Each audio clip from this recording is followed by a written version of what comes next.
persons and those organizations that we took what they said seriously and that we appreciate sincerely the discussions that were held, and to assure them, I think they will recognize by the end of my presentation and by the end of the debate that there are matters that were raised by some of them that we have actually taken on board.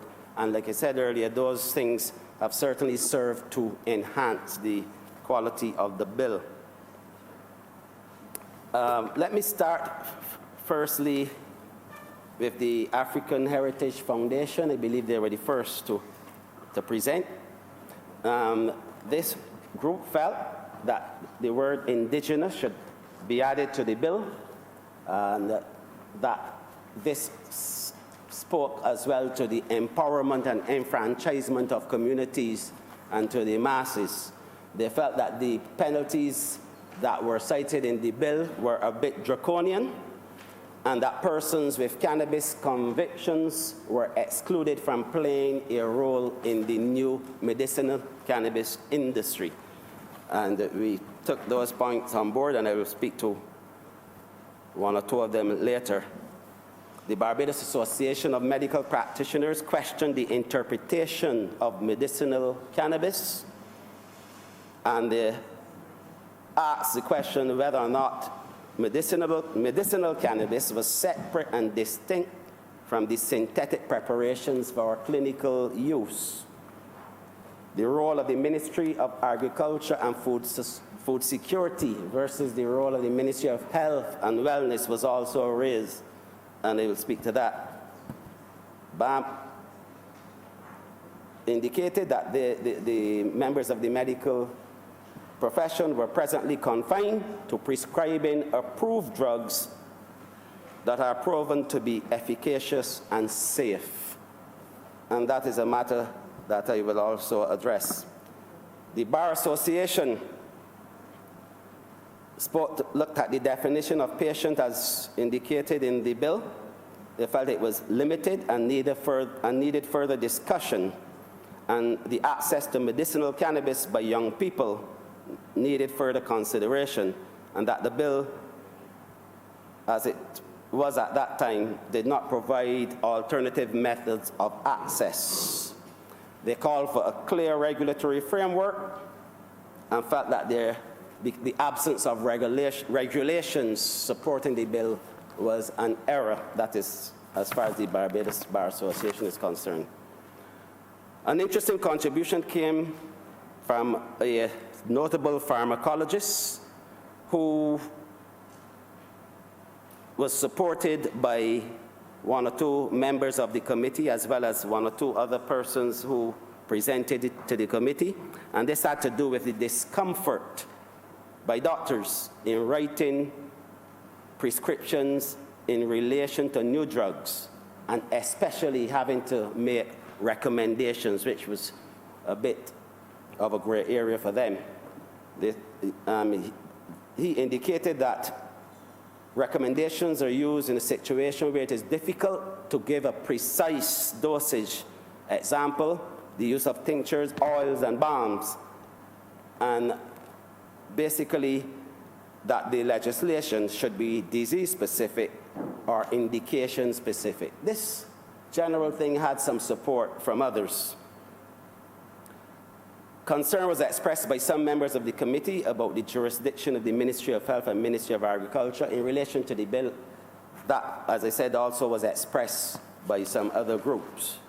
We had a presentation by a former biomedical scientist with Merck, who indicated that Barbados should be looking to do clinical studies understanding marijuana and its importance on certain diseases, its dosage, side effects, and safety profile. So this one was more in the area of research, and that also will be spoken to.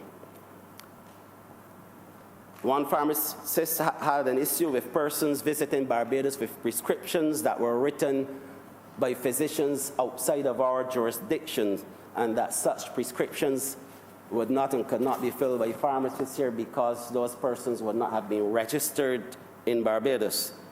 And that is something that the committee also looked at. And we speak to that because an amendment was also recommended to be made. And the access by the Ministry and the Minister of Agriculture to patient information was questioned, and this generated a lot of discussion, and I will speak to that later on, but that was a significant point that was raised during the discussions. ICAR had a problem with the title of the bill, and they felt that it was a misnomer, indicating that there was no such thing as medicinal cannabis or non-medicinal cannabis, since cannabis is in itself medicinal and has been so since 500 years before Christ. That was the argument put forward, and that the bill itself must be anchored in the concept of reparatory justice as far as the members of the Rastafarian community is concerned.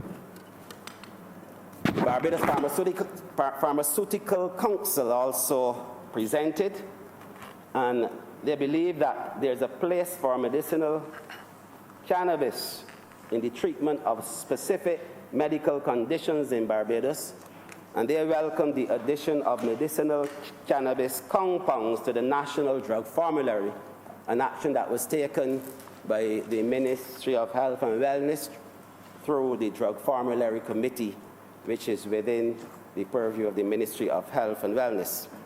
But they suggested that all matters pertaining to medicines, prescribing, dispensing, etc., ought to be governed by the Ministry of Health and Wellness, and all matters pertaining to the cultivation, harvesting, and preparation of raw materials, research and development should be with the Ministry of Agriculture and Food Security, And I'll just speak to that a little, because I think it is important to bring some clarity to this issue. When the first draft of this bill was circulated, I would have to admit that the Ministry of Health and Wellness, including the Minister of Health and Wellness, had some issues with some aspects of the bill. And those aspects of the bill, in my judgment, lacked clarity. There was some ambiguity. And I think that that was also echoed by some persons and some organizations that presented. But what we did before the bill, actually the draft, before the bill came to the House of Assembly, is that I saw an audience with the drafters of the bill. And we spent hours, team from the Chief Parliamentary Council as well as the Ministry of Health and Wellness, in order to clarify what for us was a sticky situation. And I'm happy to report that as a result of those deliberations, and also as a result of some of the contributions that were made during the Joint Select Committee meetings, that we are at a stage now where I think it is quite clear exactly what the roles are between the Ministry of Agriculture and Food Security and the Ministry of Health and Wellness. And so that the position that was articulated by the Pharmaceutical Society is one that we embrace, and is one that the bill and the regulations ensure. So there's no difficulty there whatsoever going forward. The Pharmaceutical Society also had issues with the dispensing of medicinal cannabis, articulating that only pharmacists, which included for them graduate pharmacists, were the persons that could do so, could dispense. So that where we had the authorization, we had to discuss those issues as a result of that point that was raised, and that too will be spoken to later. One individual, a lawyer, argued that as far as palliative care is concerned, that medicinal cannabis works best at the end stage than any other drug. And he also suggested that hemp be introduced into the bill, since as far as the Food and Drug Administration of the United States is concerned, that they had separated marijuana from hemp. And if we included that in the bill, that it would then lead to the creation of two industries running parallel. And that was also a matter that was discussed by the Joint Select Committee. In a written submission by the Pentecostal Assemblies of the West Indies,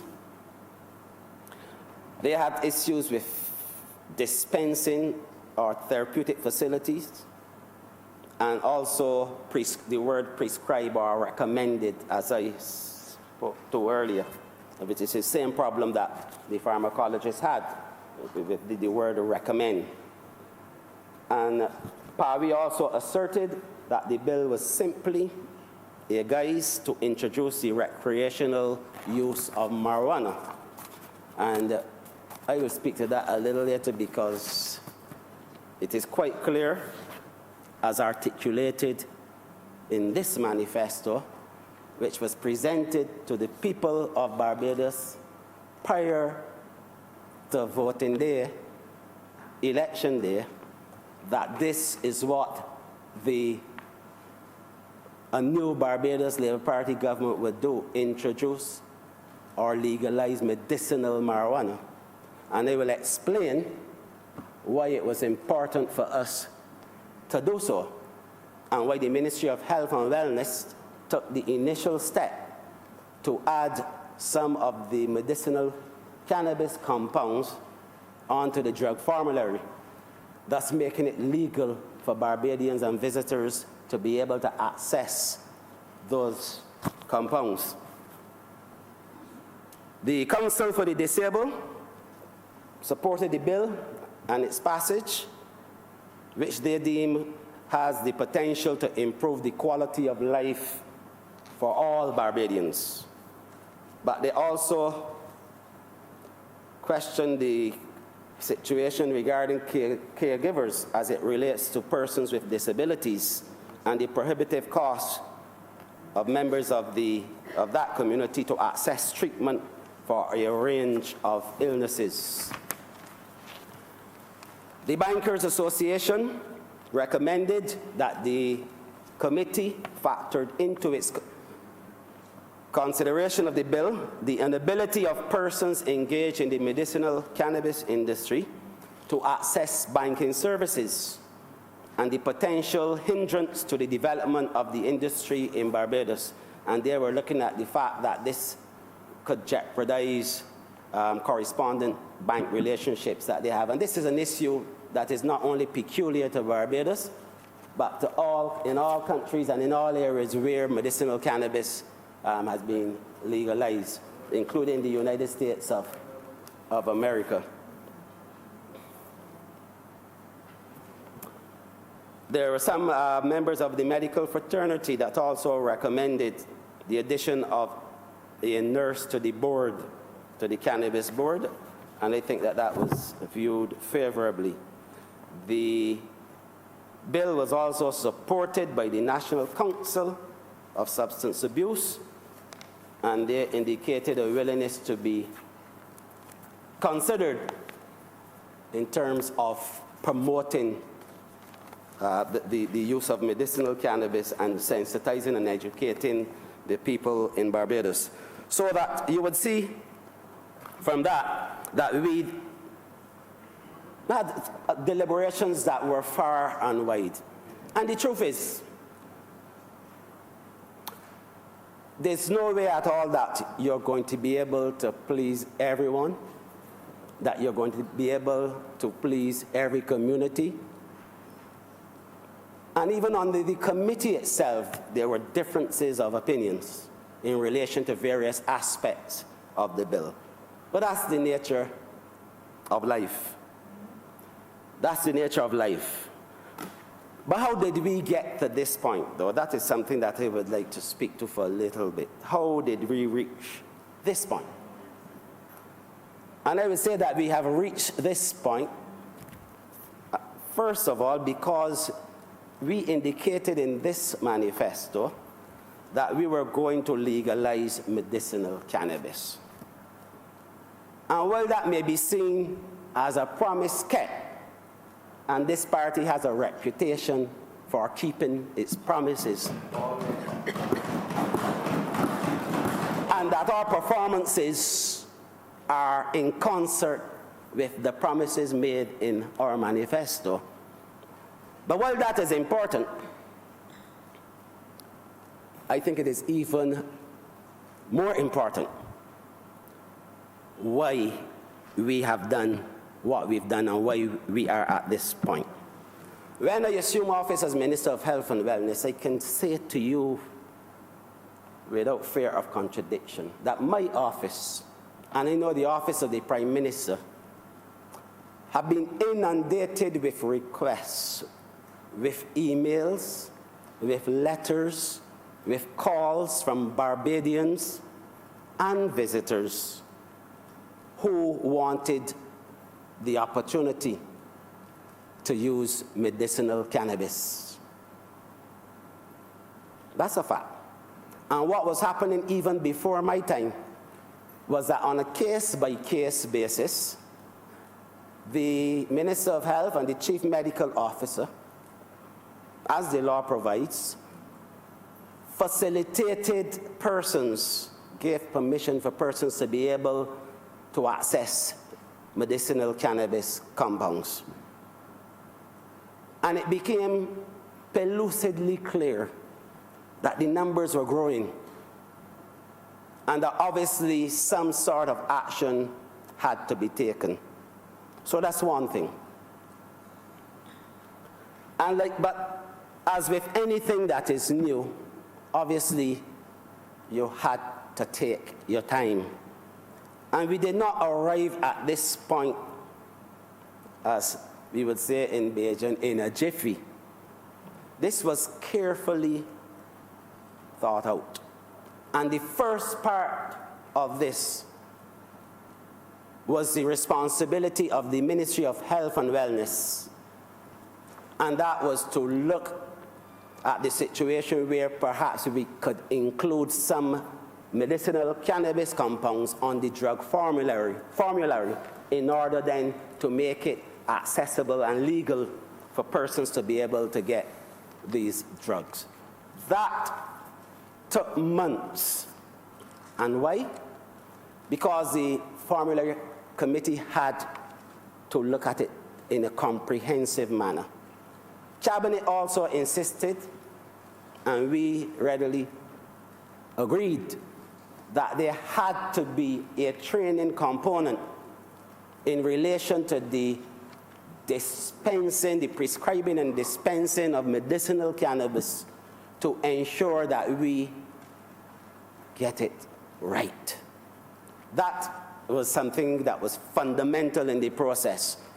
And so a comprehensive seminar was laid on by the Ministry of Health and Wellness in collaboration with the University of the West Indies. And I believe about 125 or 135 persons, ranging from pharmacists, medical practitioners, all those persons who would be associated with this medicinal cannabis initiative had to undergo that training and to be certified to be able to do so. And it was done by, the training was conducted by Barbadians, pharmacologists, persons from University of the West Indies, as well as an expert from Canada.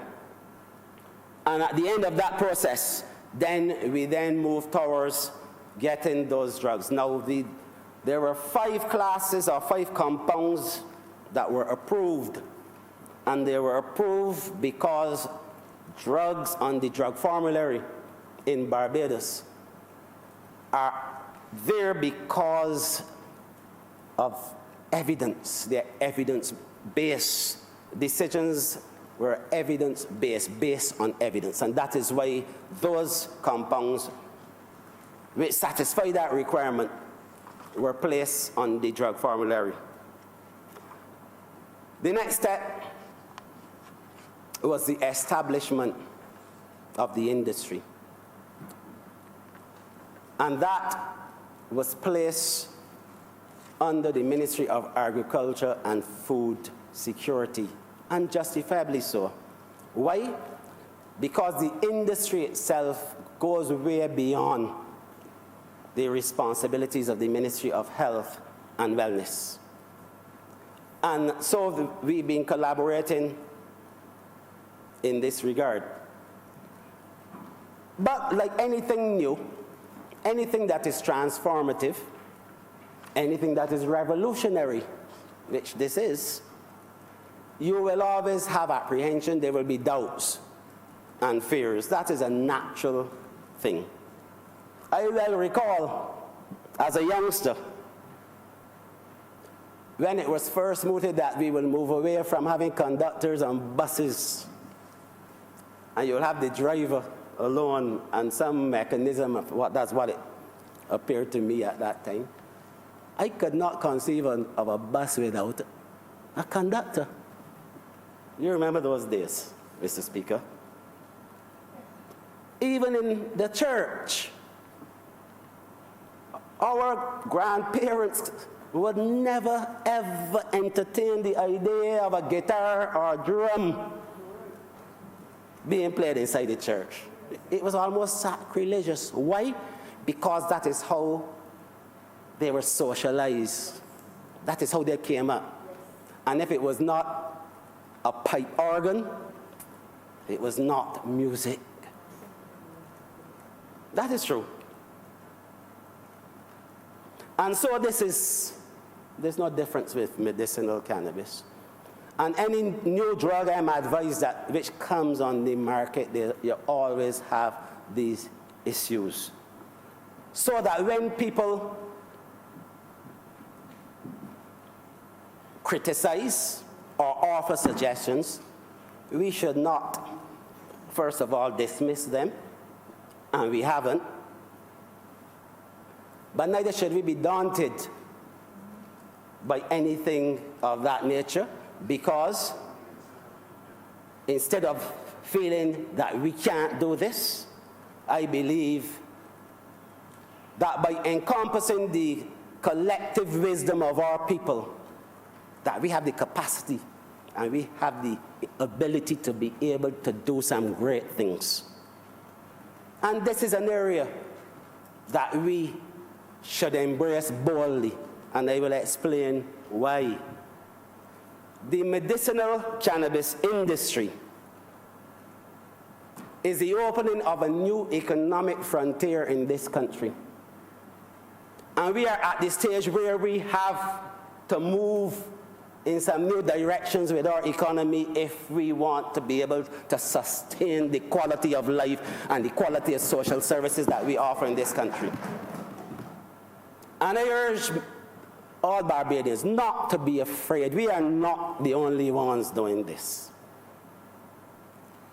Medicinal cannabis has been legalized in several countries across the globe, in Africa, in Zimbabwe, in Lesotho, in Europe, in South America, in Israel. And even though the United States, the federal government, has not legalized or approved because of federal law or the interpretation of federal law, I will say to you that 33 states and the District of Columbia within the United States have legalized medicinal cannabis. There are 2 million people in the United States approximately who depend on medicinal cannabis to improve their quality of life. And those 33 states and the District of Columbia, you're looking at about 60% of the population. We are behind the curve in terms of time. There are countries in the Caribbean that are ahead of us. Jamaica, St. Vincent and the Grenadines, to mention two. But being behind the curves gives us an advantage, in my view, that advantage being that we can learn from the mistakes made by others.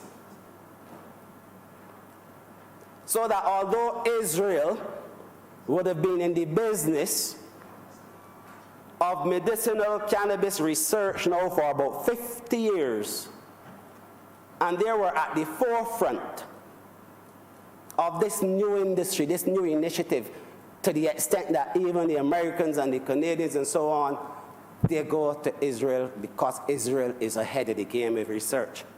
But one of the mistakes that was made is that the industry was not regulated. This particular bill,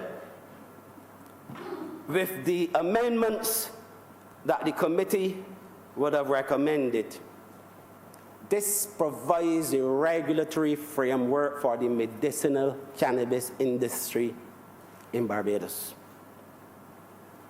That is what it does. And I want to say to all Barbadians that within this 166 square miles, we have the brains. Yes.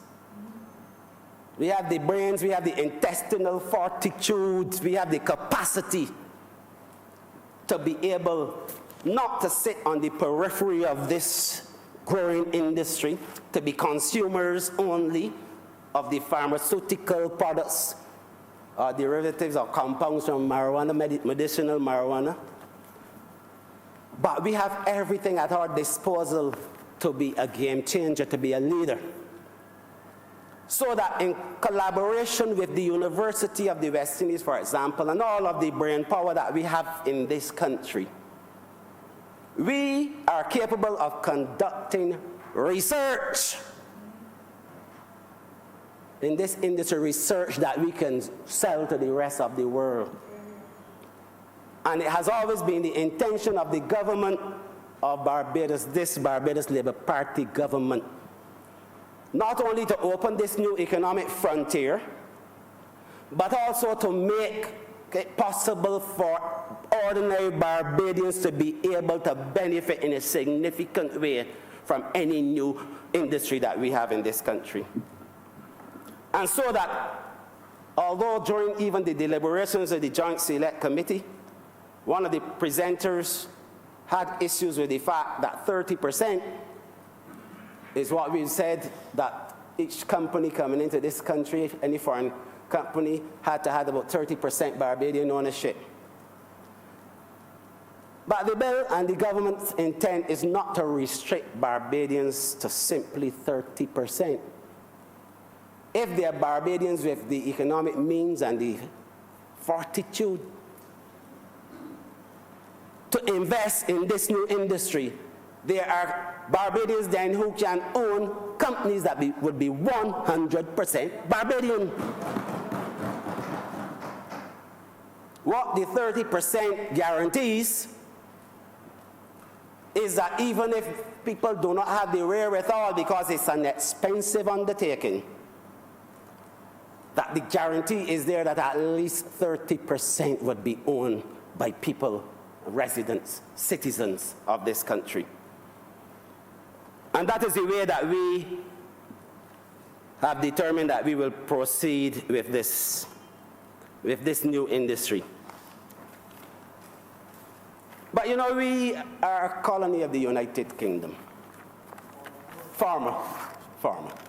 And our institutions were built on the United Kingdom model. So that in 2018, when the UK legalized medical marijuana,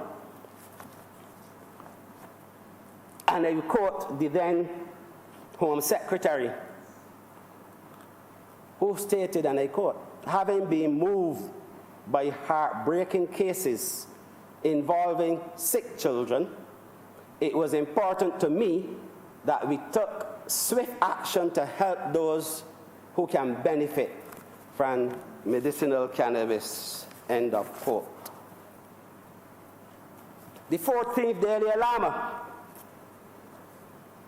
stated that he was not in favor of recreational marijuana, but he was in favor of the exception, what he called the exception, that is using it for health reasons. And there are several international figures who not only support medicinal cannabis, but have personally benefited from the use of medicinal cannabis. And I'm giving that information to clearly indicate that this is not a matter that we have just jumped into. We are not the only ones who are going in this direction. And that more importantly, that we are going in the right direction, in my view, for the right reason. And that if there are persons who can benefit from medicinal marijuana, then we as a country should not deny our citizens the right to benefit from medicinal marijuana.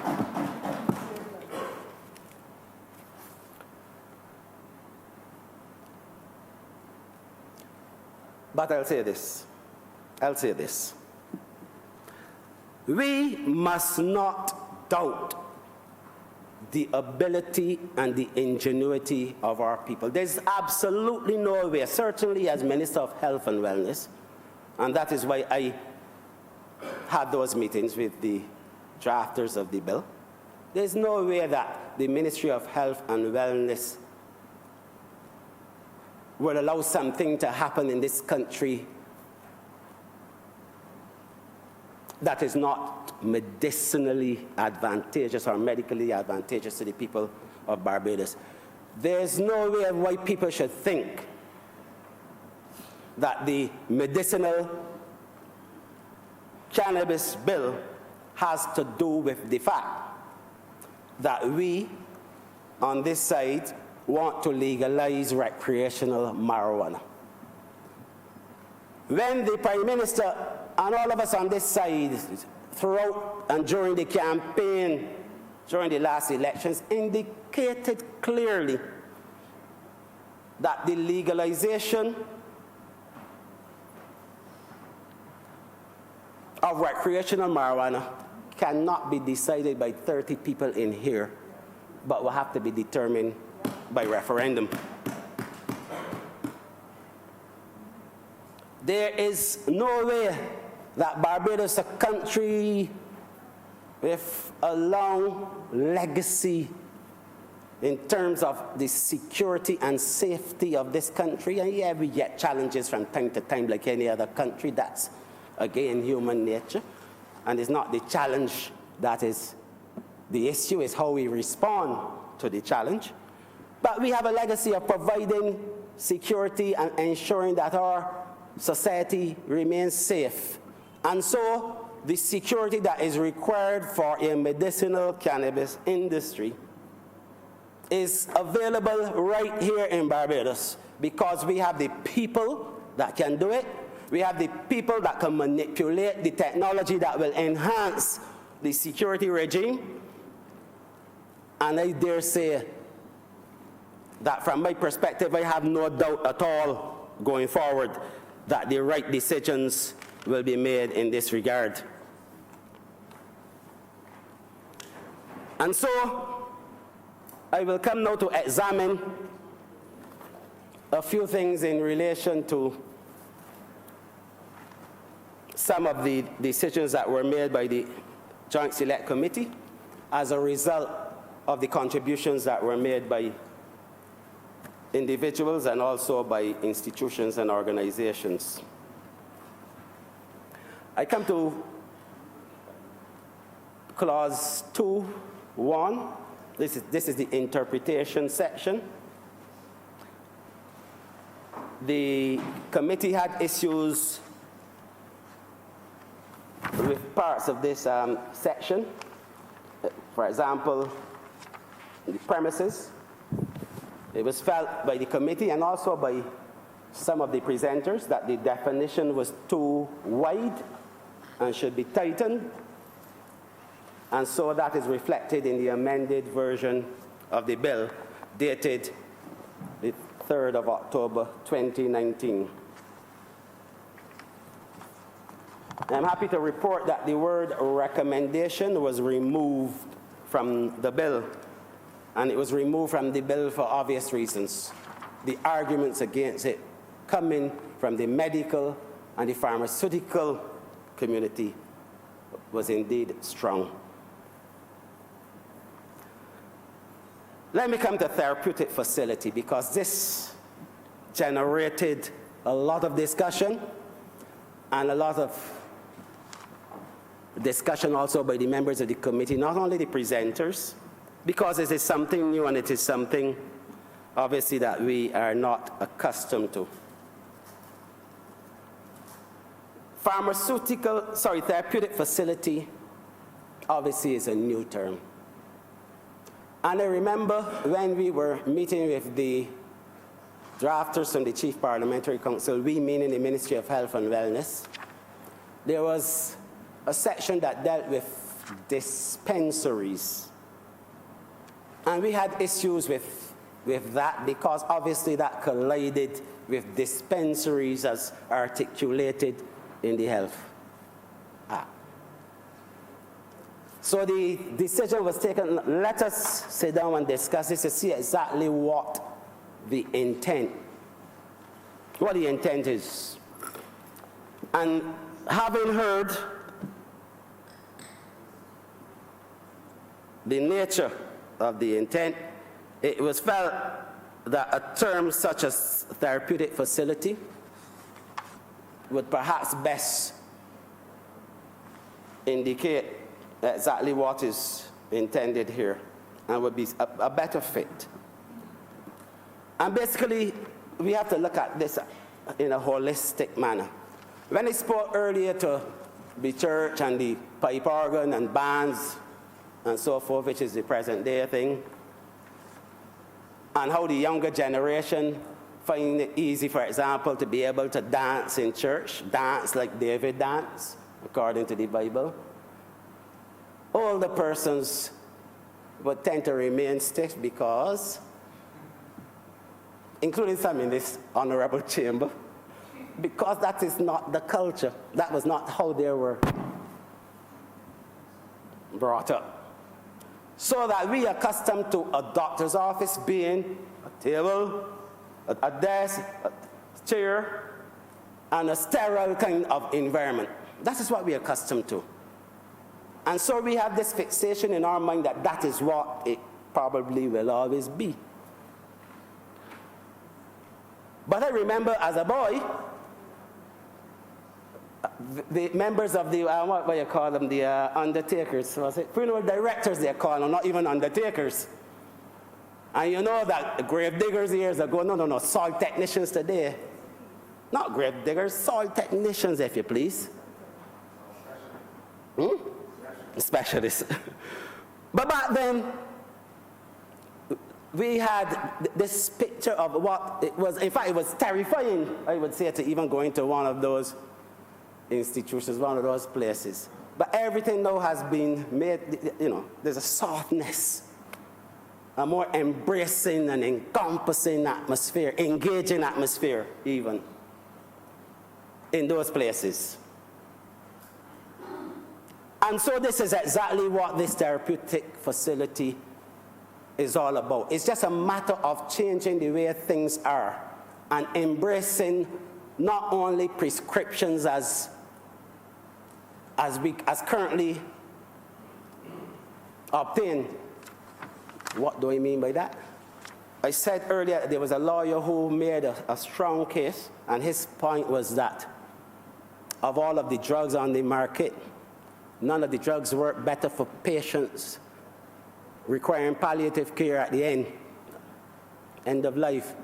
Patients requiring palliative care. Patients on rehabilitation.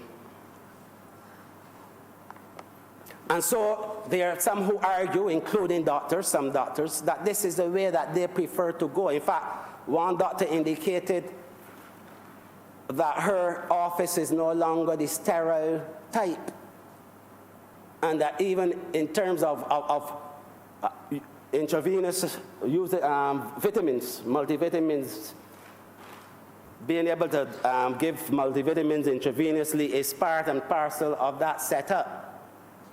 We are embarking, and the government has made it quite clear that our aim in Barbados, in terms of health, is to make Barbados the hub for medical education, medical tourism, and to establish centers of excellence in this country.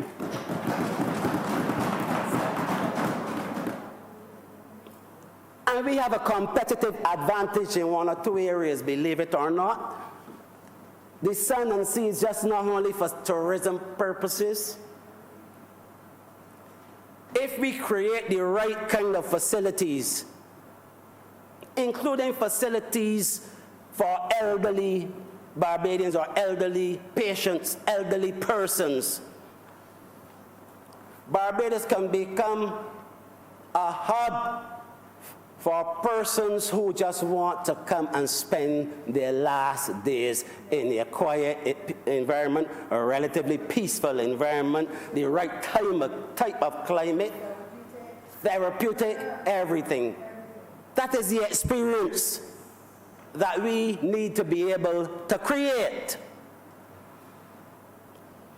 And I'll tell you this, there are some studies that are being conducted, I think, in Israel, involving medicinal cannabis with older patients, gerontology, twinning the two, because it is felt, not yet proven, that there are some significant benefits to be derived from persons with dementia. And this is happening at universities in Israel as we speak. So that Barbados, with an aging population, and it is going to continue for a while, we can establish Barbados as a place where elderly visitors, elderly patients recuperating, elderly persons requiring palliative care could come and enjoy the remainder of their lives. And I believe that a therapeutic facility would do exactly that. But not only palliative care, Barbados is badly in need of a rehabilitation center. We do not have the capacity to deal with rehabilitation in this country.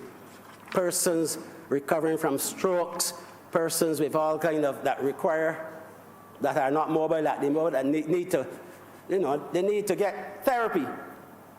But the facilities at the Queen Elizabeth Hospital and certainly within the government institutions are inadequate and grossly inadequate.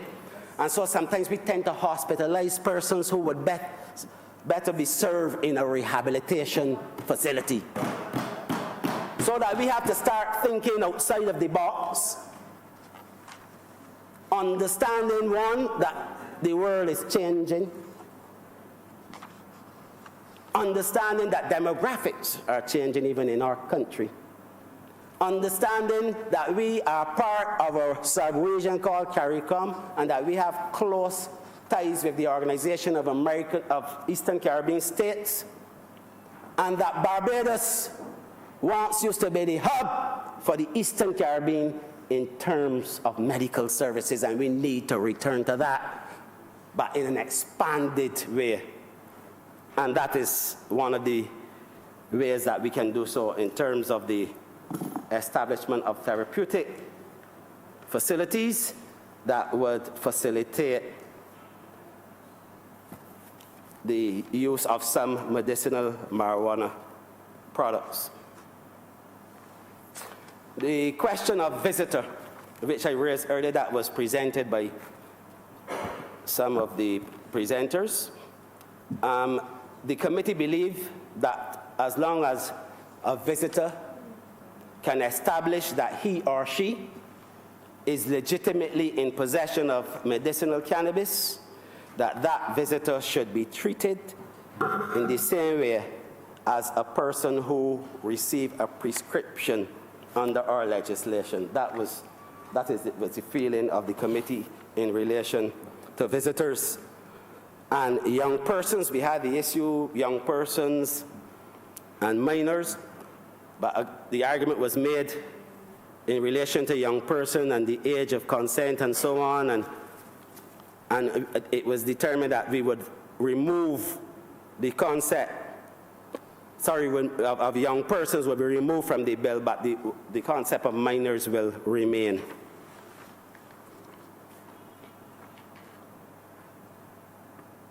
In clause 3(2), the establishment of the authority, the words subject to section 17, the committee agreed should be deleted, as was suggested by one of the presenters. Clause 5(1), the establishment of a board to manage the authority. The drafters were urged to make a change to clause 5(1). Instead of saying they should establish a board of directors, it should say there's a board of directors appointed by the minister. And this section, there was a lot of discussion, and even among committee members, in terms of the board, the authority, and so on. But what is intended here is nothing new. This is how all of our boards operate. And when you look at the establishment or the regulatory framework for medicinal cannabis in several jurisdictions, there's no difference from what we are attempting to do here.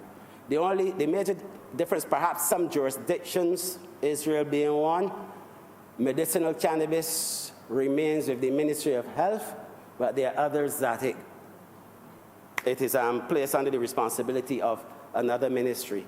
And we are convinced and satisfied that ours should remain with the Ministry of Agriculture, and that the board and all of those other components of that regulatory framework will remain and should remain, except for the minor change that I alluded to earlier. Clause 25(3), which deals with a person who uses or consumes medicinal cannabis. The committee agreed to remove reference to authorized persons, but a reference should be made to interns and graduate pharmacists, as was recommended and articulated by the Pharmaceutical Council and the Pharmaceutical Society. Clause 28, dealing with caregivers. This particular clause in the bill, before any changes were made to it, kind of ruled out persons who had convictions as far as being caregivers is concerned, and that was removed because we felt that it was a bit hard and that we needed to soften that part of the bill. There was also some issues in relation to clause 32, which was the duration of licenses, the eligibility to apply, and the committee agreed that those increases, the license period should increase from 3 to 5 years. And those were the ones, the issues that I felt that I should raise at this point in time. I can assure this honorable chamber and all Barbadians that the amendments, the new bill, or the amendments to the bill, I should say, as reflected by the report of the Joint Select Committee, is far better than the one that we would have introduced in here, and that is thanks. That is as a result of the collaboration with all of the persons that we were able to engage. And that is why we are very, very thankful. And I would urge all of those persons who engaged and those persons who simply attended or who followed online to remain with this bill and remain with the development of this industry. Because it's not an industry that is designed for any particular segment or sector of this society. It's not something that we want to come in here and say, yes, take off the box. We said we'll do it, we've done it. No, no, no. This is an industry that can assist in the development of this country and to be able to deal with the road situations that we have, the water, which is a huge problem, to be able to do better even with the sewage situation going forward. This is an economic driver. But it is important that we do it right and that we do not allow in any way for there to be any spin-offs, negatively so, in terms of the wider population, and that the industry is properly regulated. And also, I want to state here, even in terms of the drug formulary, I said earlier that we had introduced 5. That's not the end. This is an evolving situation. Research is very much restricted because it is still an illegal drug. In the United States, it's still a Schedule I drug. And so there's limited research.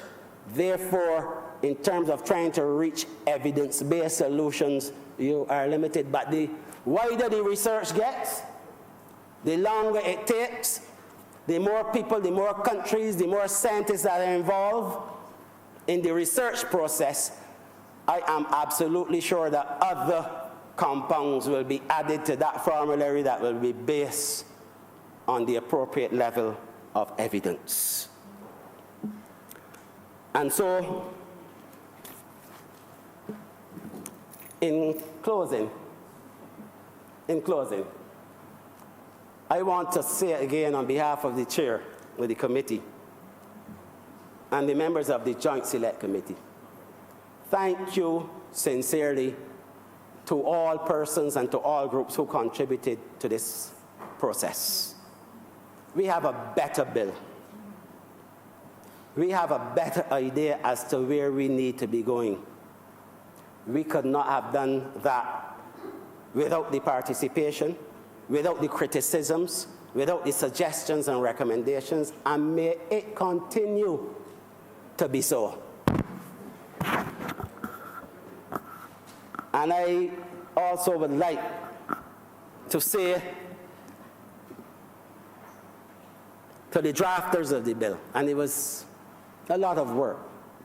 The regulations will follow, that is even more work. But I am satisfied having interacted with those persons. I am satisfied having spoken to members of the committee.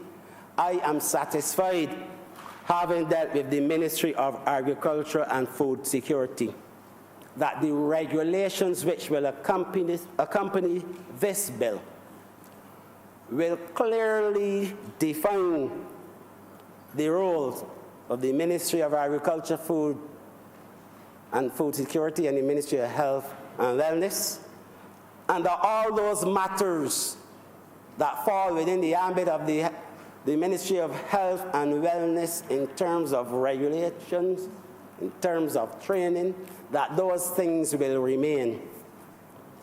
And that we will continue with the level of pharmacovigilance that the Barbados Drug Service is known for. And that this drug, like any new drug on the market, will always have some people who will have some difficulties with it. But we have a legacy. We have the experience in this country through the Barbados Drug Service and the Barbados Drug Formulary Committee of introducing new drugs on the market in Barbados and to ensuring that these drugs do exactly meet the specifications and do exactly what they're supposed to do. So that level of safety and security remains, and we have that experience. We don't have to import it. We have it, and we will use it. And so with those few words, Mr. Speaker, I beg that this report be adopted.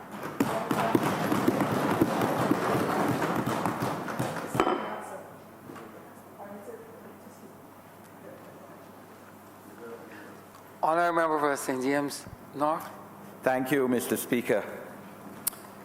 I rise to give full support to this report and to the bill accompanying it, the medical cannabis industry bill. Sir, this is another fulfillment legislatively of a manifesto promise of the Barbados Labour Party. As my colleague, the Honourable Member for Bridgetown, said, the Barbados Labour Party has reputationally has always fulfilled 90% of our manifesto promises from way down from the time you had manifestos, sir. This is another aspect. I am especially happy, sir, to be able to participate in this debate because, after all, one of the main beneficiaries of this legislation would be people with disabilities, old people, sir, who have suffered tremendously through the period of time because of the criminalization of substance abuse in all forms. People, sir, with glaucoma, with multiple sclerosis, with asthma, with epilepsy, with seizures, attacks, all of these sleep disorders, cancer, sir, all of these are people who will benefit from the legalization of medicinal marijuana under certain circumstances, sir. The heads of government, of course, in 2014 March, at a conference in St. Vincent, would have established a commission to examine the issues of possible reform to the legal regime relating to cannabis and medical and marijuana use. And of course, that commission, headed by Professor Antoine, sir, who was a contemporary of mine, in fact, at Cave Hill Law School in the late 70s, early 80s, would have issued a report the following year, and they, in fact, noted that probably the most poignant aspect of all the sessions that they held across the Caribbean, town hall meetings involving the public and getting the public's view, was a session held in Barbados where wheelchair-bound persons, people with mobility issues, mainly women, mainly female, spoke eloquently on the issue in support of what we are doing today, sir. I know most, if not all, of those women mentioned in the report. On that occasion, I've sat on committees on them as a member of the Council of the Disabled. I've sat on the monitoring committee that would have been established the last time the Barbados Labour Party was in office under the Right Honourable former Prime Minister Owen Arthur. My colleague, our colleague, the Honourable Minister of the Environment, Member of Parliament, St. Michael East, at one time was Minister in charge of that area when he was Minister of Social Transformation, sir. And it is this kind of debate that makes it worthwhile for me to be in the Parliament of Barbados, to be able to be part of what's going on today, that people with disabilities will not have to be medical refugees going to Canada or America now to get medication that is their human right, sir. Or they would not have to illegally use it, sir. Or would not have to call on the chief medical officer, as the chief medical officer today has the legal authority to still issue licenses for use of medicinal marijuana. But we know, sir, that because of the bureaucracy that we are wrapped up in this country, that the chief medical officer has really used that legislative authority, and when they used it, sometimes too late, sir. We heard about a case before us in the Joint Select Committee on that issue. One of the presenters, sir, whose wife died, sir, the permission came too late. They had a cancer. So this, sir, is what we, all 29 of us, sir, all 30 of us, sir, who ran under the Barbados Labour Party ticket, sir, and all who won massively, have been called to do good by the people of this country, sir. And I look forward to hearing the Honourable Leader of the Opposition. When he speaks, sir, he spoke on the last occasion how his signature went on a black piece of paper, sir, and seemed to be implying that it somehow ended up on a manifesto, sir. But we sat 6 whole meetings, sir. 6 whole meetings, at least I remember, held between the office here, leader of the opposition office, and the last one at the Barbados Labour Party headquarters, Grantley Adams, sir, the right excellent headquarters. 4 o'clock a morning, sir, we left there. 4 o'clock a morning, sir, under the chairmanship of the Honourable Prime Minister. I was so tired and hungry, sir. I said, let me pass Baxter's Road and see if I could get some food. Baxter's Road closed down. That is how long we spent there, sir. Going through every single thing in this manifesto, sir. Every single thing was so that is what our signature, including that of the Honourable Leader of the Opposition, was affixed, sir. And of course, as part of that manifesto, we have in there that the Barbados Labour Party, well, significant strides have been made in the use of marijuana in pain management and for the treatment of a range of medical complaints. The Barbados Labour Party will not deny Barbadians access to modern treatment modalities, and the Barbados Labour Party will legalize the use of medical marijuana, sir. And of course, the Leader of the Opposition agreed to that last year. First time, sir, in the history of this Barbados, sir, and a tribute to this party, the Barbados Labour Party, the oldest political party in the English-speaking Caribbean, sir. First time that all the candidates had the opportunity to input into every single policy directive and initiative in this manifesto, sir. Never before in either of the 2 established parties in Barbados has that happened, sir. That each and every candidate, now MP, was involved in the formulation of a manifesto, sir, and could plead ownership to it.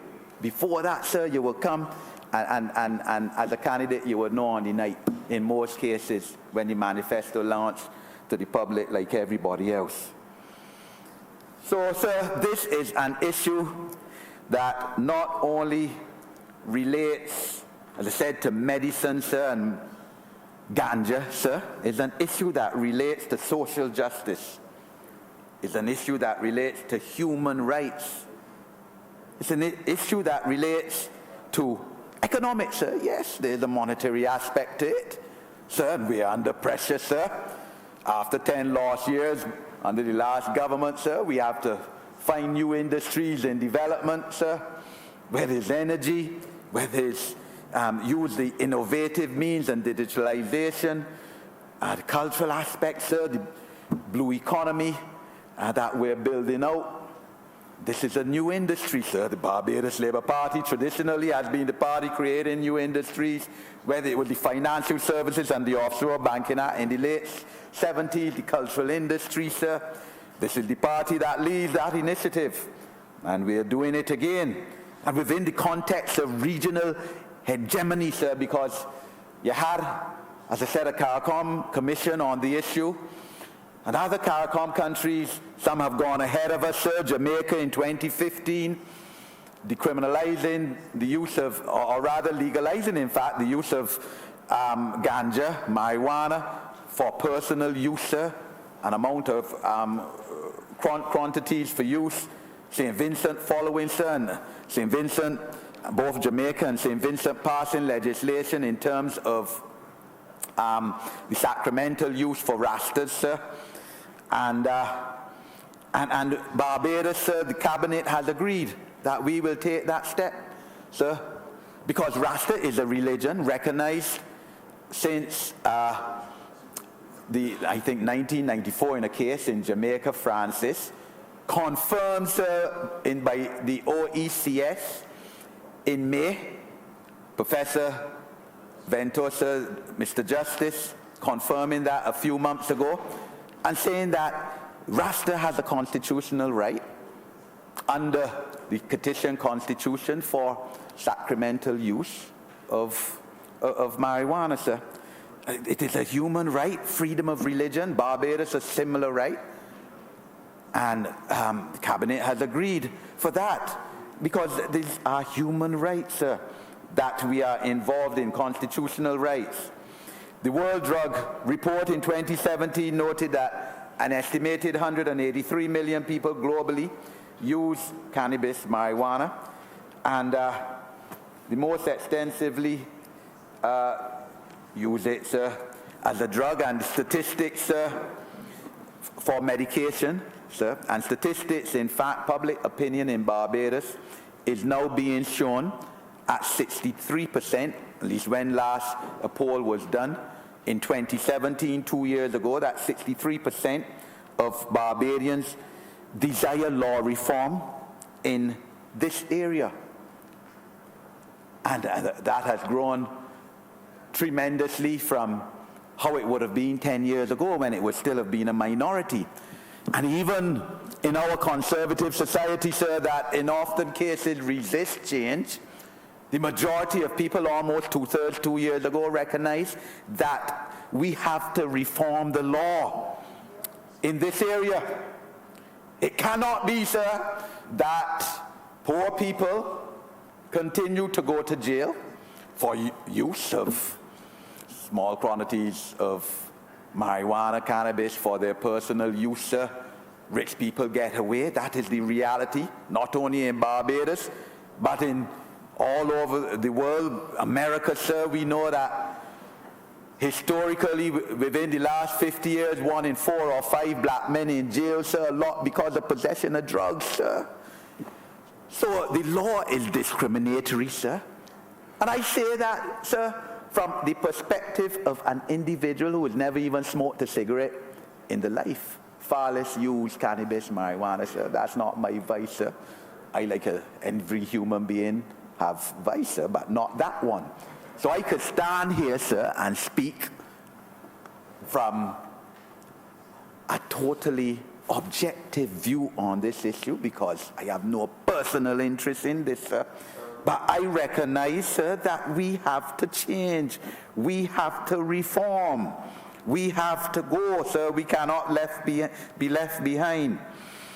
And I know that there's a concern by some about mental health issues and psychosis, sir. But I have to go with the science, sir. I'm not a scientist. Never was, sir. But I have to go with the science, and the evidence is there. The evidence would have been curtailed and hindered over the last century in a large part, sir, because it is clear from the readings I have done that, marijuana use for the vast majority of history was legal.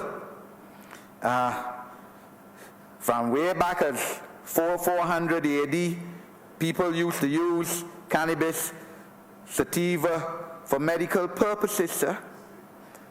And it had proven medical benefits in several areas that outweigh the risks.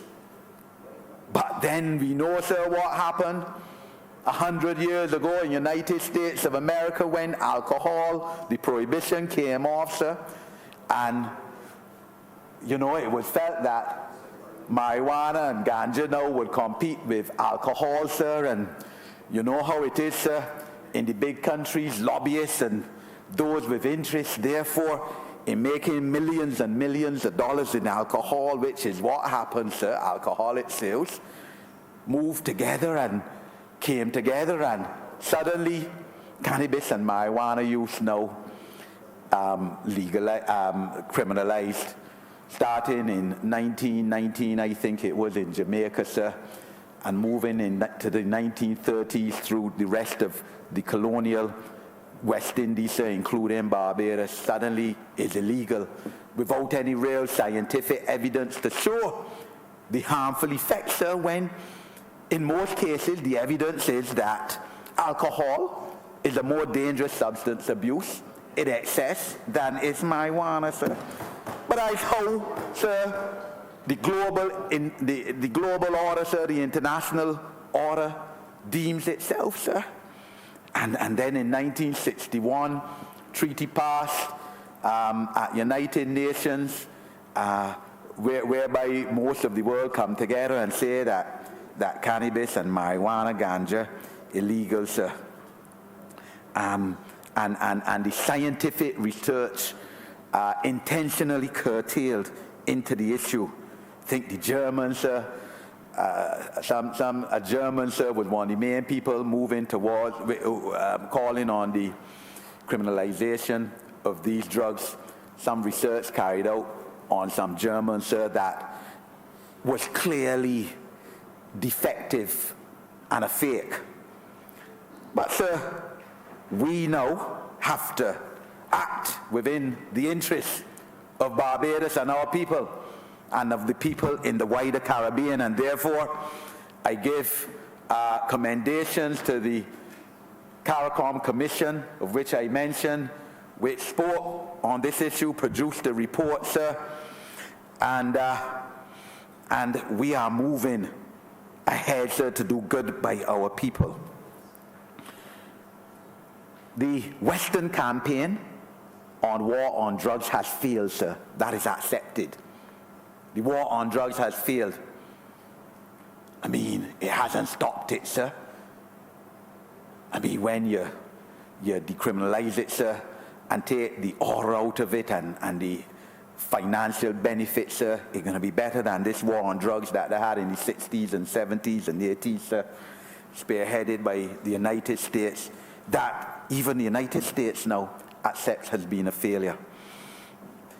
The legalization of ganja, sir, for medicinal purpose would in fact allow for more control of it over the risk factors associated with cannabis-related harm than is the current ineffective prohibition and laws that are on our statute books.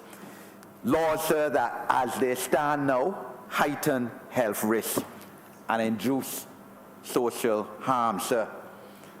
And, sir, I wish to draw a comparison, if you may allow me, sir, to the legalization of abortion, sir, in the early 1980s, again brought about by this party when in government, sir, the Honorable, and I could mention, I haven't asked permission, by mentioning positively, of course, sir, Dame Billy Miller, Health Minister, predecessor to my colleague who led this debate as Member of Parliament for the city of Bridgetown, piloting that bill in these chambers in the early 80s, sir, and there would have been furor against it, sir. I mean, something that is fundamental to the rights of women, sir, and as far as I'm concerned, personal and private. I mean, if a woman within her body, sir, wants to abort within the context of health or mental risk, sir, or incest or whatever, sir, and absolutely no reason why the state has to get involved in that, sir. So abortion was legalized. One of the first countries, sir, in this part of the world, sir, to do that. The United States, sir, did it, of course, by case law in the mid-1970s, Roe versus Wade, and even now, the policymakers and legislators fighting up now about the issue, and people want to reverse it, sir. But that's fundamental to the rights. It's a human right. And this is comparable to that, sir, because people's lives are at stake, can be at stake in terms of the pain they're suffering and their health. We have a duty to those people today, sir, in what we are doing. This Parliament did the best thing, sir. Sent the bill before a joint select committee, as my colleague, Member of Parliament, Bridgetown, stated, sir. We had, I believe, five sessions. Everybody given the opportunity to come before the joint select committee and present oral evidence, or oral submissions, sorry. Also invitations, and people wrote in as well, sir. People with interest. Council for the Disabled, people with disabilities given the opportunity, Pharmaceutical Council, Medical Council, the Rasta community, sir, the Bar Association. So wide consultation on this, and sir, the bill, as my colleague said and spoke about, is different in some measure to what was initially laid in this Parliament because of those consultations, sir. This is a democratic government involving the people. And that is what we pledged to do, and that is what we're doing, sir, not like the last government. And I'm fully in support, as I sat on those meetings and heard people being given the opportunity to come, sir. And we've brought it out of the Joint Select Committee as quickly as possible, sir. Immediately after Parliament resumes, essentially, we're back in here debating the issue. Sir, of course, I am Minister with responsibility as Home Affairs Minister for the National Council of Substance Abuse. And the Commission, sir, supports the use of medical marijuana, strictly regulated by government. The National Council for Substance Abuse also made a written submission to the Joint Select Committee, sir, supporting what we're doing today, but called for strict regulation, which is what we're doing within the bill, sir, underpinned by a properly executed public education campaign, and that is important, sir.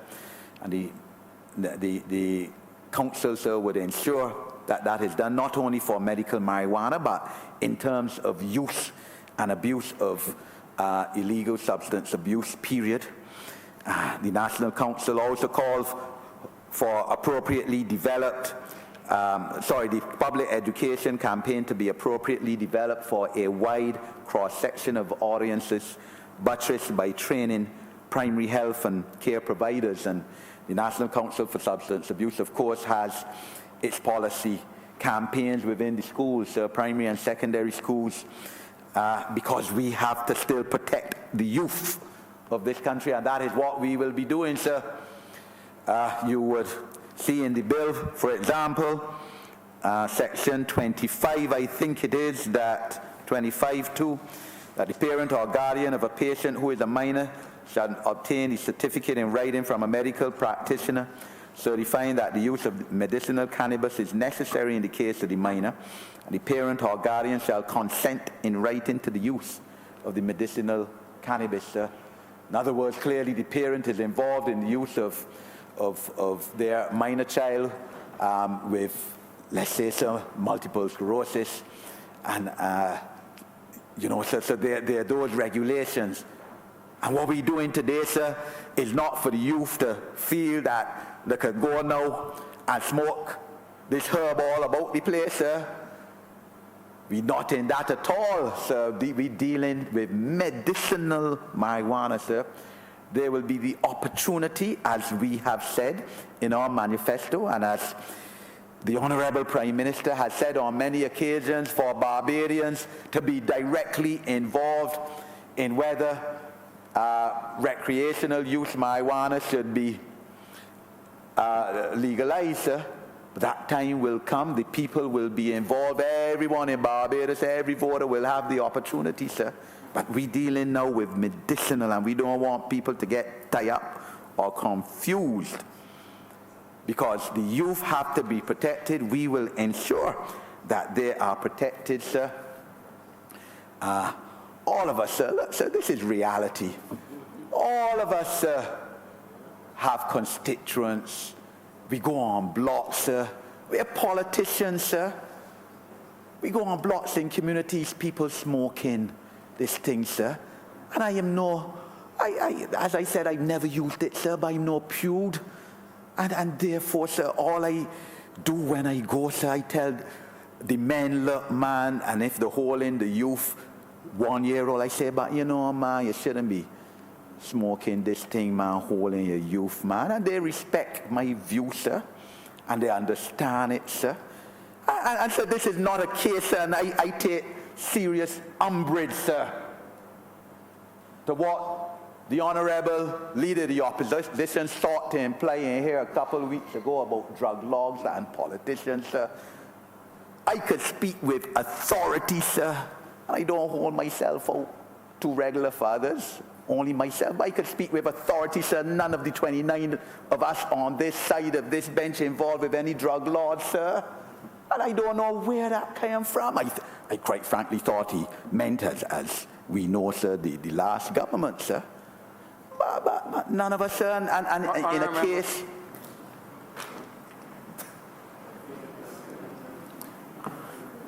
Honourable member for the St.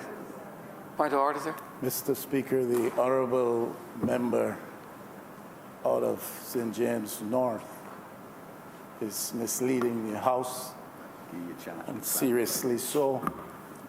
The records of this Parliament will not show that this gentleman on his feet accused any of the 29 members on the other side of being linked to drug lords in Barbados. If the honourable member wants to discuss that issue further, we can do that. But I know on the occasion when last I spoke of this, neither by insinuation, implication, or inference taken by anybody else except the honourable member himself, I presume, did I suggest that any of the 29 members on the other side were linked to drug people in Barbados. That was never my focus, but if you want to discuss that, we can.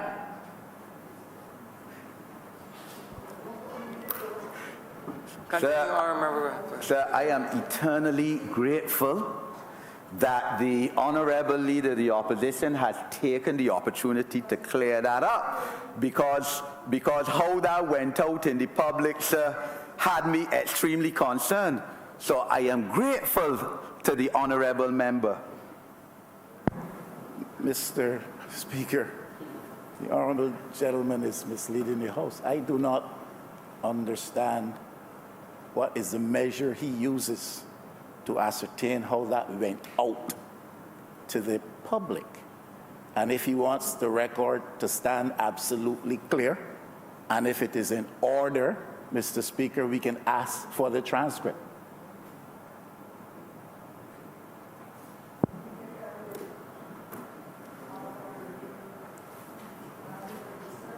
Honourable member for St. James North, continue, please.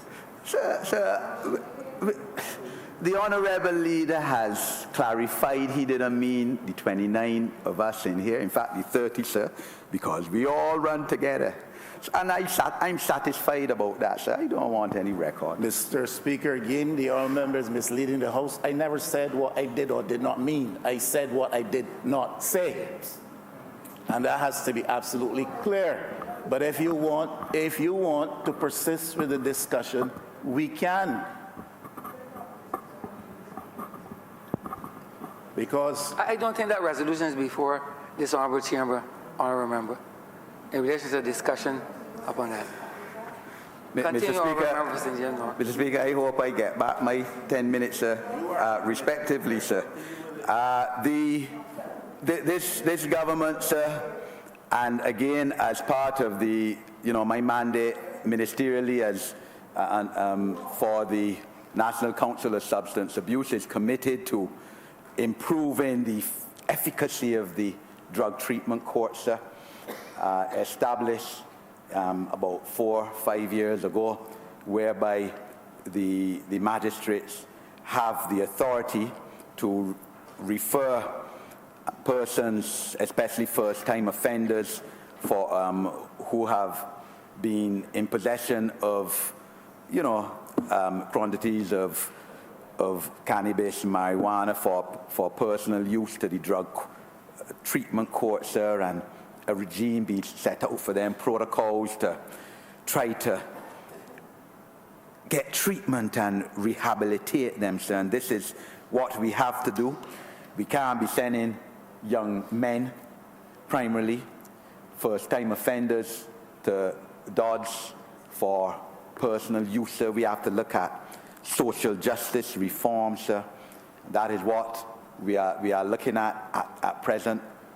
Both the Honourable Attorney General and myself, sir, and we look forward next year to bringing reform in this area as well, sir, as we have been doing on all fronts to the good of our people. As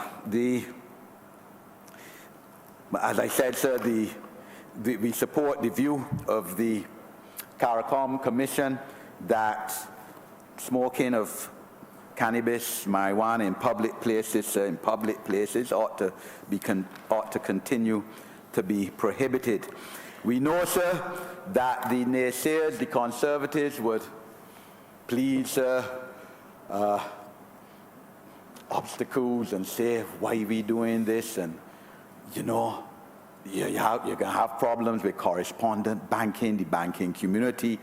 The Bankers Association, in their written submission to the Joint Select Committee, would have referred to that issue. And we know, sir, we are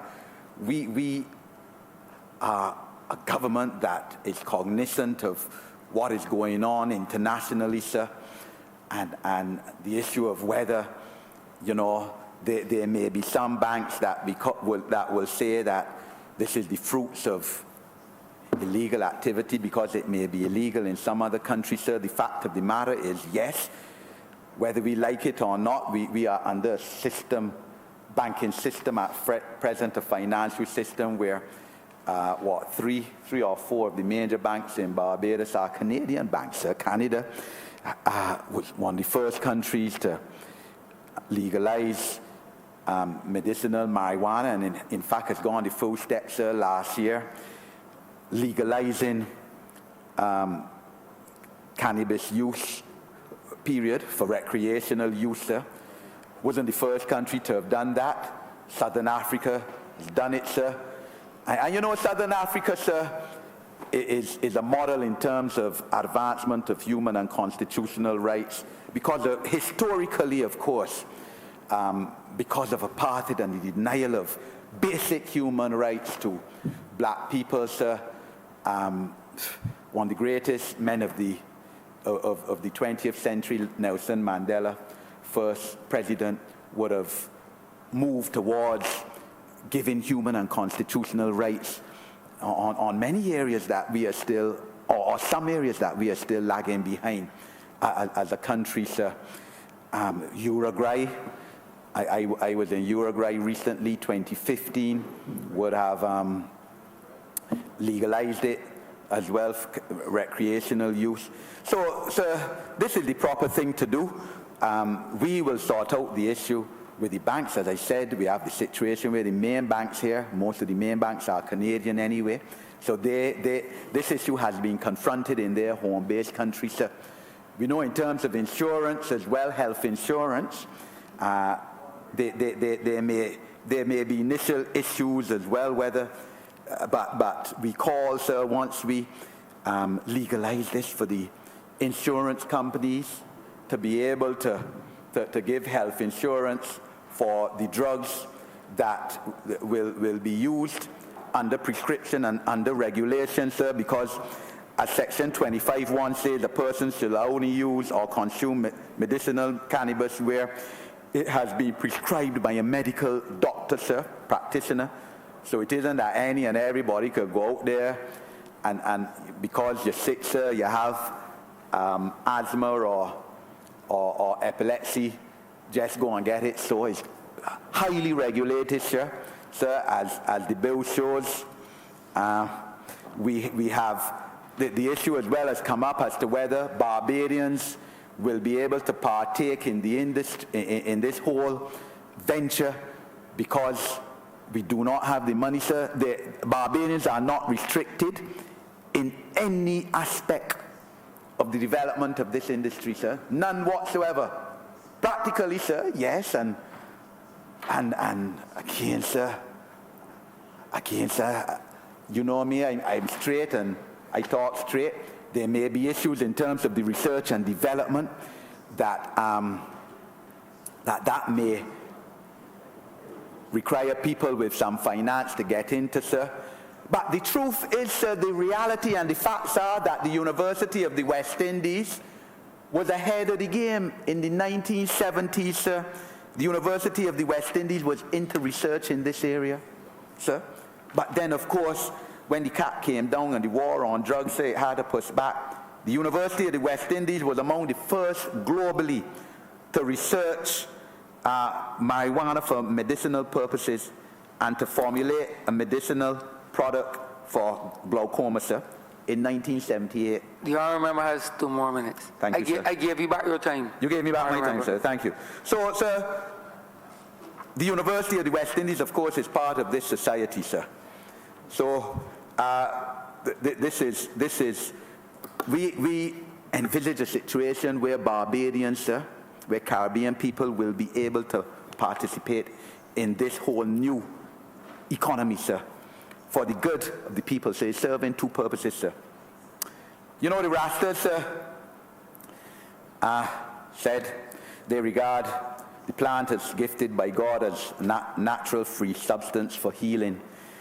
And quite frankly, sir, they use Genesis chapter 9, verse 3, in support. Every moving thing that liveth shall be meat for you. Even as the green herb, I have given you all things, sir. The biblical source for what we are doing, sir. And we call on all right-thinking Barbadians to support this, sir. I wish to conclude, though, by expressing my disappointment in the Democratic Labour Party, sir. Quite frankly, sir, sometimes I wonder, really, whether to give them credence, sir. But historically, sir, you still have to respect the party, even though there might be just a lobby group now. Because headline, 30th of September, a Monday of one of our daily newspapers, sir, Dems against marijuana bill, sir. Democratic Labour Party says it cannot support the medical cannabis industry bill in its current form, sir. And I was shocked, sir. There's some things that have to go beyond party, political opportunity, sir. Because the same person who now leads the Democratic Labour Party, sir, when she was a senator, was in support of this whole regime, sir, said so publicly, sir. But apparently is now hijacked by the conservative elements of that party, sir. You know, and trying to use this now to divide the people of Barbados on a ground where there should be no division, sir. Because this is for the good of the people. We dealing with medicinal marijuana, sir. If when we come now to recreational, and we agree, sir, that on recreational, there will be some on our side who would agree. There will be some on our side that won't. Some on the other side would agree, some won't. And so we agree that, but on this, sir, there should be no political divisions. And I must say I was disappointed.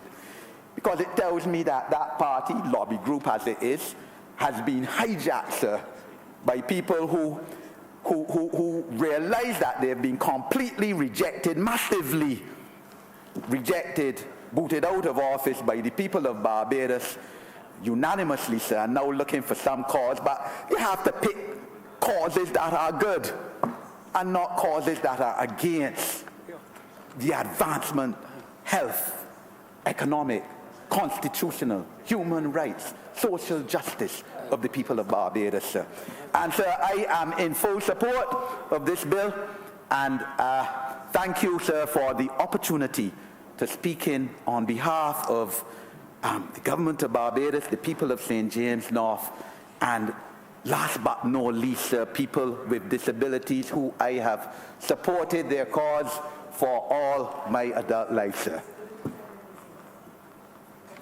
I thank you, sir. I'm obliged. Honorable Leader, Government Business. Thank you, Mr. Speaker. I beg to move that the sit-in be suspended until 1:45 p.m. The question is that this honorable chairman will be suspended until 1:45? Until 1:45 p.m. All those honorable members in favor, please say aye. Those against, please say no. We think the ayes have it. This honorable chamber stands suspended until 1:45 p.m.